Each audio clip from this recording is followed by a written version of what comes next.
23-30261, Smith versus DG, Louisiana. Mr. Aguillard. Hey, good morning to the court. Chad Aguillard on behalf of Stephanie Smith, Dwayne Smith, appearing before this court as the appellants in this matter. And I'm going to kind of get right to what the issues were in this case, and the two issues that were cited as error coming out of the trial that was conducted back in July of 2022. The first issue had to do with the issue of constructive notice, and what we urged was a failure of the trial court to give an instruction relevant to the most important issue in our case, which was the fact that the defendant, through an agent, led the plaintiffs through a hazardous condition or an unreasonable risk of harm. Counsel, let me ask you. Yes, Your Honor. Was there anything in the instructions that the judge gave the jury that was legally incorrect? Or did he just not give the instruction that you submitted or that you preferred? And that came up in that manner, Your Honor. And what I would say to that is that the judge's instructions, just as I indicated to the Honorable Judge DeGravelle at trial, were correct as it applied the constructive notice element to a case where an agent does not walk through the hazard with the plaintiffs. As in the Tatia case, which was cited by us in brief. Just real quickly, this honorable court held, and I'm going to cite one sentence, that jury instructions must vary to fit the particular facts of each case. But doesn't the statute envision the very circumstance that happened here? Doesn't the statute governing premises liability have a specific provision regarding constructive notice? It has a specific provision that defines constructive notice, Your Honor. That is correct. That provision does specifically cite a temporal element and says what it means. I cite Crawford versus Ryans for the proposition that in defining a temporal element, when, in that case, if I may, Ryans was held negligent by the trial court for its employees' failed inspection immediately prior to the fall. So from this view of the case, the precise time that the meat, and I'm talking Ryans, the case that we cited, fell on the floor is not relevant, because the spill was shown to have been in existence when the Ryans employee escorted Crawford through the area of the spill. Is the temporal element something that we allow the jury to factor in, whether it's a short period of time or a long enough period of time? Isn't that something the jury can decide whether, gee, the merchant acted insufficiently or inadequately because it was X number of minutes? I mean, there's no clock. The statute doesn't envision a clock that, boom, there's a product on the floor, and now let's see how long it takes for someone to And it does, and pick it up. and I hate not to interrupt the court. No, sure, and I don't mean to interrupt you. I just want to clarify. But you're exactly right, Your Honor. The temporal element is not defined in minutes or in hours. But I would refer this court, because this was such a unique case.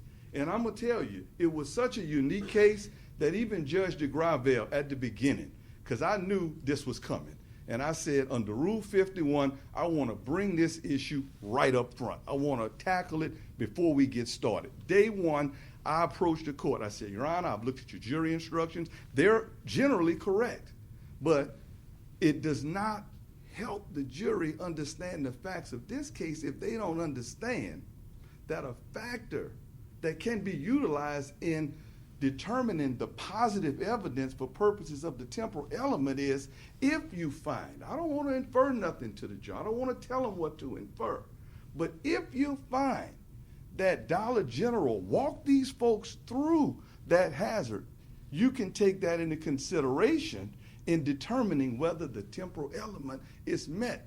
But if you don't tell them that, and I said it on day one, they're going to miss it because they're going to be thinking temporal element, but this case doesn't involve white, where the merchant is on aisle 1 and the fall happens on aisle 3. What did your client actually slip on?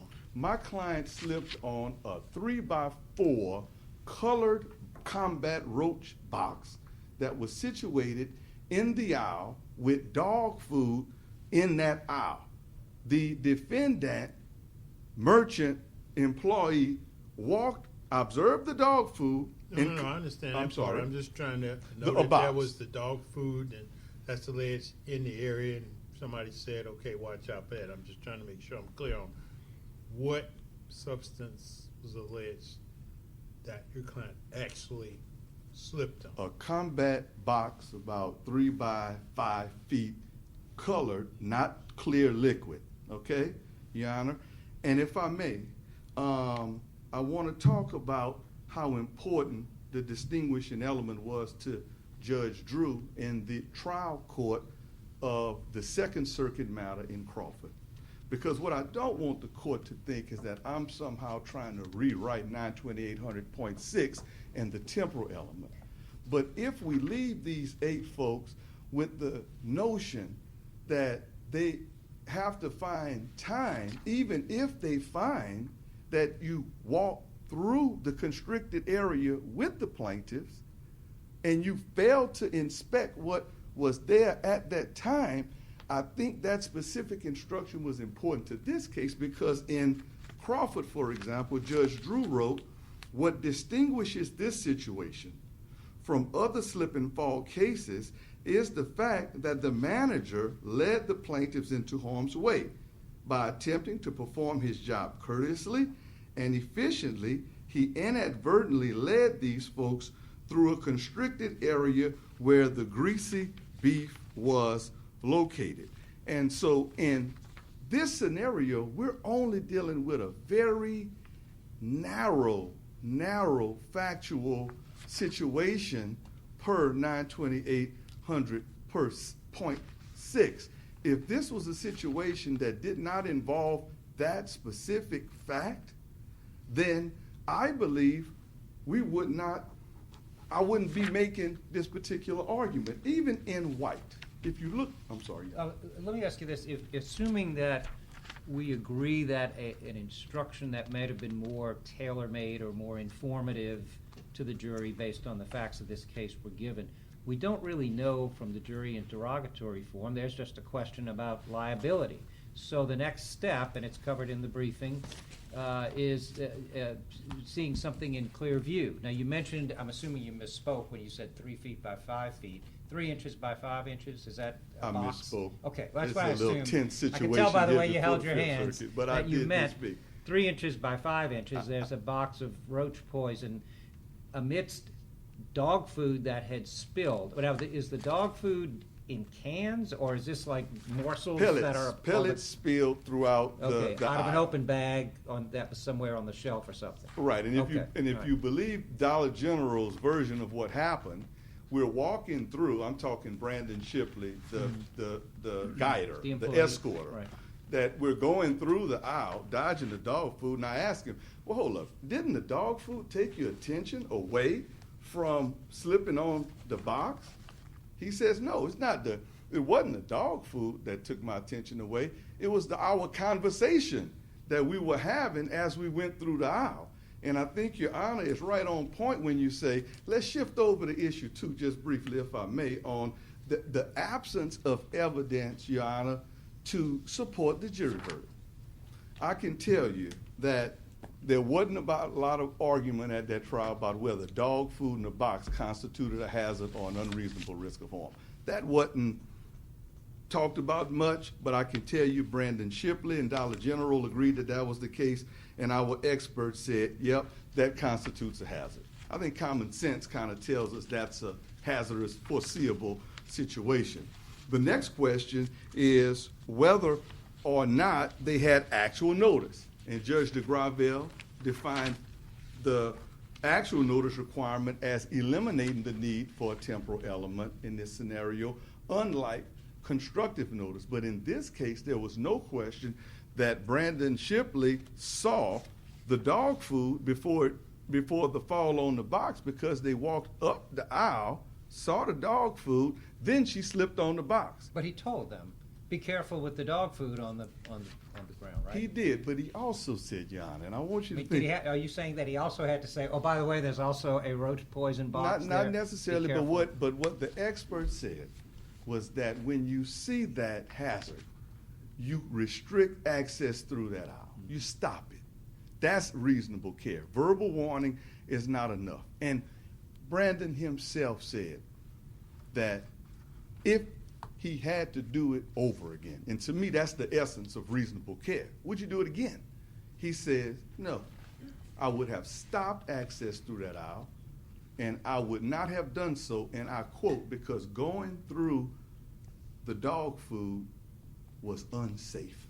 But you agree that reasonable care is really a function of a jury evaluation, right? It is. Whether he acted reasonable, whether your client acted reasonable, that's really grist for the jury mill. I cannot dispute that. That's a jury determination, Did Shipley testify? and that he did testify. Did you ask him that? I asked him Cross-examined? that. And And he said to the jury, if I had it to do over. he said if I asked him, would you do it over again? He said, no, I would not. I would have stopped traffic through that area and gone around the other way, because to go through the dog food was unsafe, close quote. That's So what. despite all of that, the jury found against your client. And I think the reason why we're here today, Your Honor, has to do with, and I can't determine which specific one of those issues, but on the issue of constructive notice, this jury was left with the determination or the question of how long that box would have remained on the ground, Your Honor, in a situation where they were not informed of the legal significance per Crawford and state law of the patron or the Dollar General employee walking them or escorting them through that hazard. We believe that had they understood that point, that would have could have affected the outcome of the case, and it misguided them as it related to What's the temporal What's the element. legal error? Judge Engelhardt asked you, what's the legal error in the jury charge that was given? Assuming the panel agrees with you, it could have been more specific, more carefully tailored, but generally we say, no abuse of discretion if he's within the zone. So if the legal error, if we don't determine it was a legal error per se because of the charge, then what's your linchpin of legal error to infect the jury verdict? That when the court defined constructive notice and he indicated to them that it required the temporal element, which is generally correct, it totally missed the factual tailoring and what this particular case stood for and what these particular facts stand for. They went back to deliberate, Your Honor, and they looking for a temporal element when, according to Crawford, when you walk them through it, that impacts that temporal element. We had to have something, Your Honor, told to that jury that encompassed the theory of liability pursuant To be clear, Crawford v. I'm sorry. Ryan. To be clear, I'm looking at the instruction. You don't think this is sufficient? The presence of an employee of the merchant in the vicinity in which the condition exists, while a factor to be considered, does not alone constitute constructive notice. That's not enough? That's correct, because that's the amendment that happened after this case, wherein the sufficiency or saying just because they're there does not constitute negligence. That is a correct statement of the law. What we were saying, That Your is a Honor, correct statement of the law, is it not? that is a correct statement, but it does not fit the theory that we presented Okay. to the jury as it related to the leading aspect. So to hold for you, we would have to find reversible error in the jury charge given or reversible error The failure. in the jury charge not given.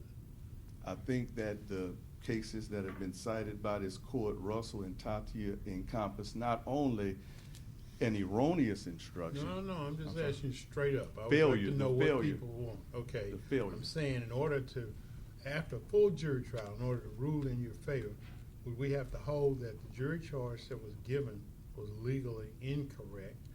Or is it, we'd have to hold that the court erred legally by not giving some other instruction to the jury? The latter, Your Honor. Okay. And what's your best case for that? I'm sorry? What's the strongest case you have for us reversing a trial court in a full jury trial in a circumstance where not the jury charge at issue was, but a different jury charge is what you're basing relief on? Or that an additional charge based on the facts And of that's this what you said particular Crawford case. and the other cases? That's so? exactly what Crawford said. Your Okay. Honor. And All right. Tatia. All right, thank you, sir. All right, Mr. Davies. All right, may it please the court, Trevor Davies for DG Louisiana LLC. I'll make two arguments in support of my client's request that this honorable court affirm the jury verdict in this case. First, the trial court's decision not to include the jury instruction based on Crawford was proper and certainly not abuse of discretion. Second, even if the trial court erred by not including that jury instruction, plaintiff had to establish three elements to meet the merchant liability statute, and the Crawford case only deals with one, so the jury could have concluded that they didn't satisfy the burden on the other two elements. So plaintiff claims that trial court abused its discretion by not including a proposed jury instruction. The jury instruction, just for your reference, that they proposed was the temporal element can be inferred when plaintiff can establish that the hazard was in existence when the merchant escorted the plaintiff through the area when where the hazard was located. All right, that is language taken from a Louisiana Second Circuit opinion from 25 years ago. A review of every case that's ever cited Crawford in the last 25 years, not a single case has cited that exact language. What they've cited Crawford for is the proposition that the jury or the finder of fact, if it's a bench trial, could make a determination based on direct or circumstantial evidence as to whether or not they meet their burden of proof on constructive notice. The Crawford case specifically has been cited for the following. The requirement for the positive showing under White v. Walmart, which is controlling law, Louisiana Supreme Court, that aspect of constructive notice can be satisfied is either direct or circumstantial evidence. And this is what the trial court instructed in our case. First, the trial court defined circumstantial evidence as proof of a chain of circumstances from which you can infer or conclude that a fact exists even though it has not been proved directly. So the jury heard that. Next, the trial court instructed, plaintiff may prove constructive notice, as I've explained that term to you, by direct or circumstantial evidence. The trial court instructed that. So essentially, the trial court actually used what Crawford has been used for by other cases and told the jury that, even though it rejected the concept of giving a specifically tailored Crawford instruction proposed by a plaintiff. I noticed that this Crawford case that we've been referring to was actually cited by this honorable court about 15 years ago. It was the Coutee versus Walmart stores case, 2244 F.3D 766 from, I guess it was 2000, that'd be 24 years ago. In Coutee, the plaintiff slipped and fell on at least one grape at a Walmart store.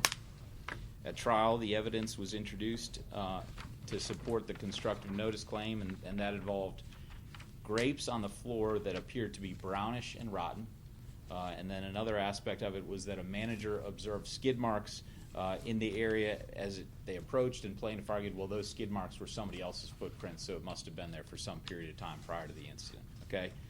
So this court cited Crawford not to say, oh, well, that is proof of constructive notice. This court cited Crawford for this proposition. Plaintiff's burden to put forth positive evidence to show constructive notice does not supersede the general rule of evidence allowing for circumstantial evidence to prove a material fact. So we know that circumstantial evidence can be used. That aspect is not in dispute. Defendant did not object when the judge provided those instructions or suggested those instructions to the jury. But I want to use the Kuti case as an example of what the plaintiff is trying to do here, and that is this. They wanted the trial court, in using those same facts as Kuti, if you applied it in our case, they would want the trial court to say the temporal element for constructive notice can be inferred if you find that the grapes were rotten. They also want the court to say, give a proper instruction to say the temporal element can be inferred if you find the skid marks were created by other customers. And those are not proper jury instructions because it gives the judge's interpretation of the circumstantial evidence rather than allowing the jury to take the circumstantial evidence, apply the law that's been provided, and make their own determination. Meaning if Judge DeGravel had given that instruction, you'd be up here arguing for an abuse of discretion. Probably, because the judge is imputing his own factual determination and then applying the law to that factual determination. The reality is the jury could look at that circumstantial evidence and make a totally different conclusion than what the plaintiff is trying to suggest, that if you walk somebody through an area, then that in and of itself is enough to establish a temporal element under White v. Walmart, and that's just not the case. But even if you were to say that the judge abused discretion by not providing that instruction, there's no basis to overturn the jury's verdict.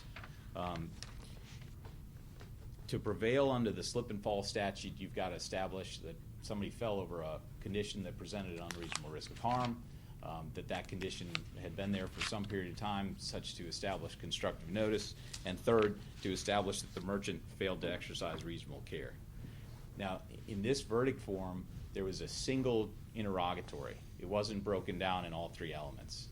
And so the single interrogatory was, do you find that the plaintiff proved by a preponderance of the evidence that Dollar General is liable under the merchant liability statute? It wasn't broken down as unreasonable risk of harm, notice, and failure to exercise reasonable care.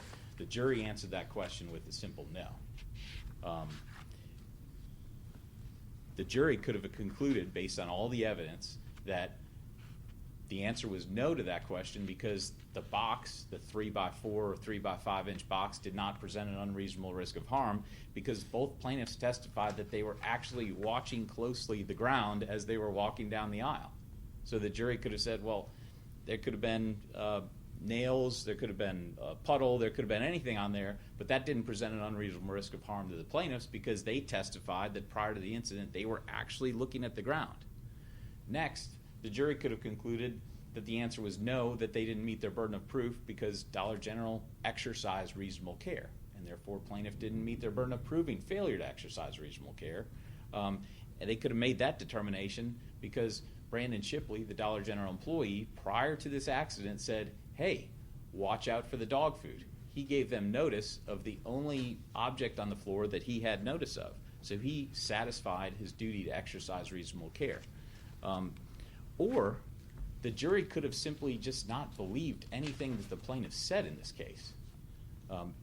For example, Mr. Smith testified that Brandon Shipley, the Dollar General employee, told him that prior to the incident, Brandon Shipley was cleaning up the dog food spill, but that a manager told him to leave that spill on the ground and go do something else. Now, when Brandon Shipley testified and the manager testified, they said no, that never happened. The jury could have made a credibility determination and believed Brandon Shipley and the manager over this plaintiff and said that this is just not credible evidence.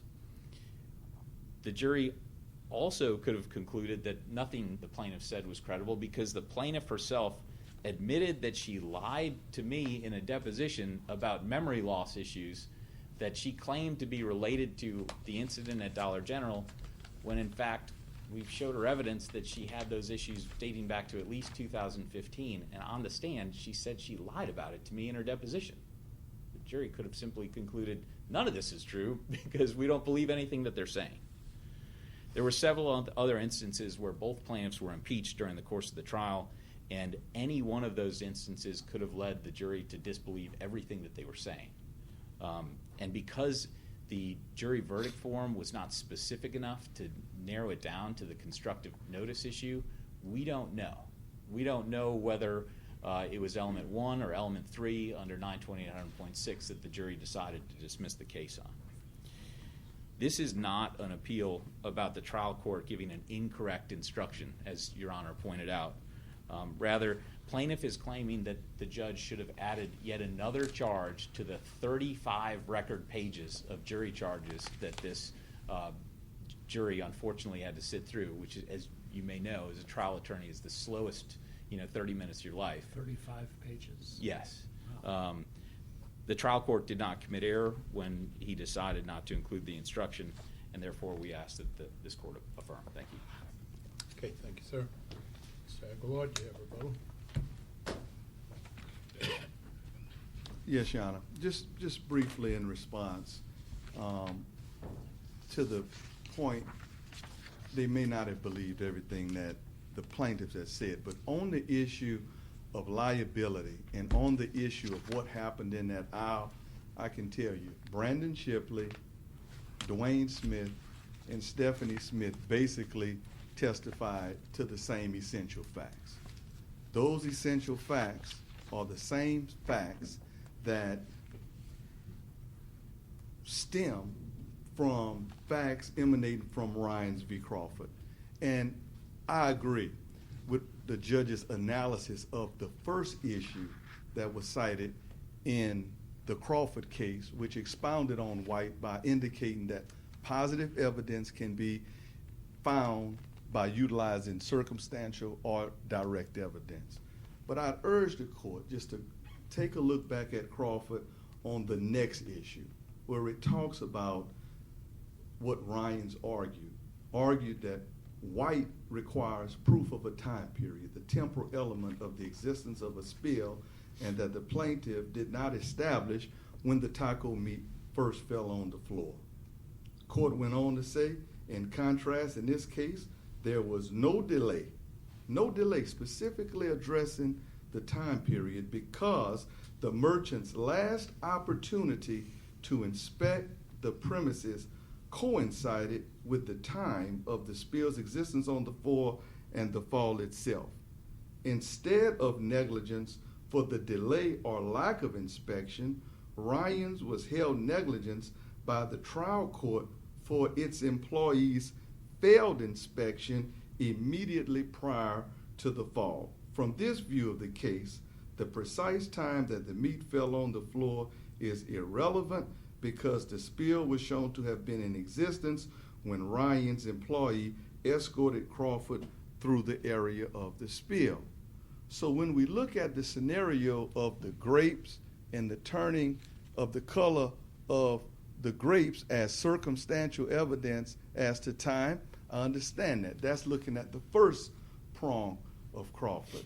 But I think what Crawford stands for, and it's probably such a unique factual situation till you're not going to see it, where you fail to inspect something contemporaneous at the same time of the injury itself. So I just believe that the Crawford case and the failure to give an instruction that would have aided the jury in understanding how that impacted the temporal element is exactly what should have been done, and in fact, exactly what Judge DeGravelle indicated at the beginning.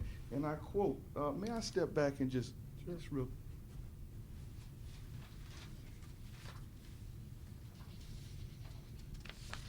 And I quote, well, it's a unique case, very unique case. Well, it's that a slip you know, how he shown negligence. I'm not even sure if the merchant liability statute applies here.